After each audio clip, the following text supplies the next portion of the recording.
கோவிலுக்கு போகலாமா?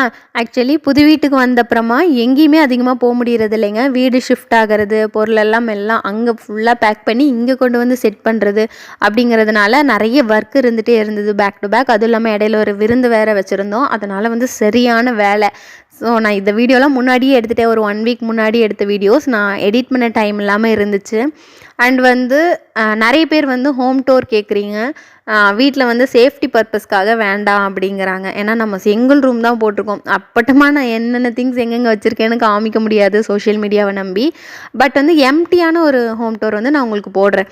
நான் வந்து வீடு கட்டிகிட்டு இருக்கும்போதே வந்து நான் சில வீடியோஸ் எடுத்து வச்சுருந்தேன். அதெல்லாம் வந்து நான் எடுத்து வச்சுருக்கேன். அதை வந்து நான் உங்களுக்கு போடுறேன்.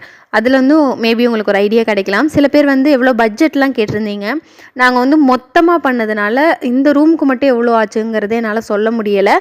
பட் வந்து எங்களுக்கு வீடு கட்டினாங்களே அந்த அண்ணாட்ட நான் கேட்டிருக்கேன். இதுக்கு மட்டும் இந்த ப்ராப்பர்ட்டிக்கு எவ்வளோ செலவாகும்னு சொல்லுங்கண்ணா அப்படின்னா அவங்க வந்து கால்குலேட் பண்ணி சொல்கிறேம்மா அப்படின்ட்டுருக்காங்க. ஸோ நான் அதை வந்து உங்களுக்கு அடுத்தடுத்த வீடியோவில் அப்டேட் பண்ணுறேன்.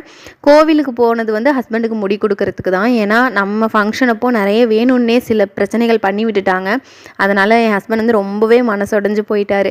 அதனால் ஏதாவது ஒரு கோயிலுக்கு போய் முடி கொடுத்துருந்தா கொஞ்சம் நல்லாயிருக்கும்னு ஃபீல் பண்ணார். அதனால் வந்து பண்ணாரி போயிட்டு முடி கொடுத்துட்டு வந்தோம். அதுக்கப்புறம் கொஞ்சம் நல்லா இருக்குங்க.